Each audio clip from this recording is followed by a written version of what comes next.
Bonjour Alix. Bonjour.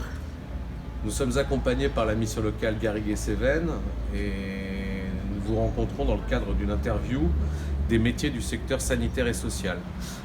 Action soutenue par la région Occitanie. Merci d'avoir accepté cette interview. Avec plaisir. Donc dans le secteur sanitaire et social, quel métier exercez-vous précisément ? Alors moi j'ai le diplôme d'accompagnant éducatif et social avec la spécialité en structure. Donc je travaille actuellement dans une maison de retraite, un EHPAD sur la région. Pouvez-vous nous dire comment s'est fait le choix pour ce métier ? Moi personnellement ce choix s'est fait suite à mes études. J'ai fait un BEP service à la personne. J'ai ensuite fait un bac pro service à la personne et au territoire. Je voulais partir sur des études de psychologie. J'ai fait les 2 premières années de licence de psychologie et que j'ai arrêté pour diverses raisons. Je suis rentrée aussi dans le dispositif Garantie Jeunes qui m'a permis de faire un stage dans une maison de retraite. Et c'est suite à ce stage que j'ai eu la vocation de retourner dans cette branche, dans ce métier-là. Voilà. Et de me professionnaliser grâce au stage que j'ai effectué pendant la JJ. Certaines personnes ne connaissent pas forcément ce métier. Vous pouvez nous dire en quoi ça consiste exactement ? C'est accompagner. Moi, la spécialité que j'ai donc en structure, j'ai décidé de travailler avec les personnes âgées. Donc, c'est de les accompagner dans les actes de la vie quotidienne, pour la toilette, pour les temps de repas, mais aussi pour des moments d'animation, favoriser le lien avec les familles, avec les autres résidents, avec la vie sociale, tout en préservant l'autonomie. J'imagine que c'est un métier, il faut être diplômé pour pouvoir y accéder ? Alors, pas forcément. On peut commencer en tant qu'agent de soins. Donc, on n'a pas de diplôme et on fait le travail. On n'a pas de diplôme et on fait le travail. Mais après, c'est mieux d'avoir un diplôme. Donc, moi, mon diplôme se fait sur 18 mois. C'est un diplôme qui est accessible à tout le monde parce que c'est un diplôme qui est accessible juste après la 3e. Il n'y a pas besoin d'avoir le bac, il n'y a pas besoin... Et ça permet d'avoir un premier pas dans le métier du service à la personne. J'imagine qu'il faut des qualités précises, en tout cas des qualités requises pour exercer ce métier. Selon vous, ce seraient lesquelles ? La rigueur. Il faut être rigoureux dans son travail parce qu'on travaille quand même avec des personnes, on accompagne quand même des personnes qui sont âgées ou qui ont un handicap. L'écoute, c'est quand même quelque chose qui est très important, autant pour les personnes qu'on accompagne que pour les familles. Et moi, si j'ai une autre qualité à dire,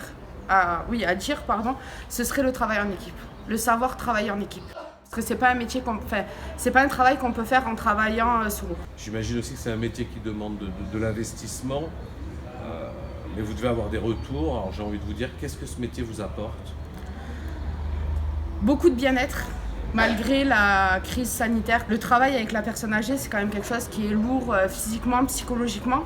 Mais le bien-être et surtout la reconnaissance des résidents, parce qu'on appelle les personnes des résidents, avec leur sourire, avec leur maintien de l'autonomie.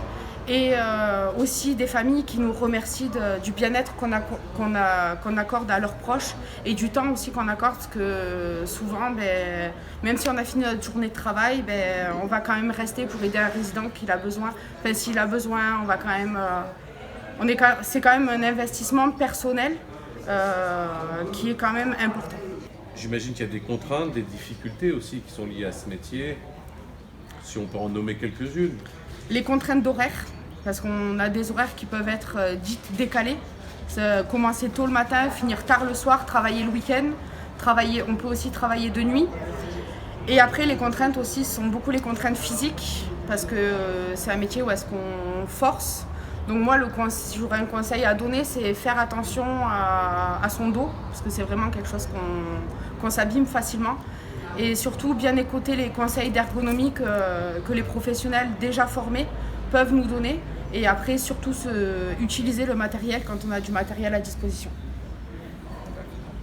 Vous parliez de la crise sanitaire tout à l'heure. Est-ce que ça a changé des données dans vos pratiques ? J'imagine que oui. Beaucoup, parce qu'on a eu beaucoup de protocoles. Déjà, on a des protocoles d'hygiène qui sont stricts. Et là, avec la crise sanitaire, on a eu des protocoles d'hygiène qui sont encore plus importants. Déjà, on travaille avec les masques, même si les masques sont plus obligatoires à l'extérieur. On travaille quand même avec les masques. Les résidents qui attrapent le Covid, puisque ça arrive c'est des personnes âgées, donc des personnes à risque. Donc nous, ça nous fait beaucoup plus de travail. Mais après, on a quand même...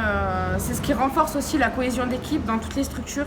Quand il arrive malheureusement des crises comme ça, où il y a quand même une cohésion d'équipe qui se forme et ça nous apporte du bien. Donc ça a été très formateur et ça nous a soudés autant avec l'équipe qu'avec les familles.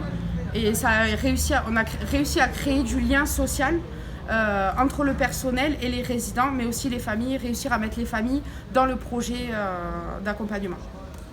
Est-ce que vous vous projetez, c'est-à-dire est-ce que vous souhaiteriez exercer ce métier durant toute votre carrière? Oui, je continuerai dans ce secteur-là, parce que c'est un secteur qui m'a choisi et que j'ai aussi choisi. Et du coup, même si ce n'est pas dans l'accompagnement, dans le soin, je partirai après sur le côté éducatif, mais toujours dans l'accompagnement des personnes. J'aurais une dernière question. Que diriez-vous à un jeune qui souhaiterait s'orienter vers ce métier? Vous avez raison. C'est une très belle chose parce que c'est un métier qui nous permet d'accompagner autant dès l'enfance jusqu'à la personne âgée. On peut accompagner des personnes en situation de handicap, on peut accompagner des parents, des personnes immigrées. C'est vraiment très vaste, le diplôme est vraiment très vaste et c'est un métier qui est très humain. Le conseil que j'aurais le plus à donner en tant que professionnel mais aussi de personne, c'est qu'il faut réussir à faire la part des choses. C'est-à-dire, on dit souvent, quand on rentre chez nous, le travail, il faut le laisser au travail.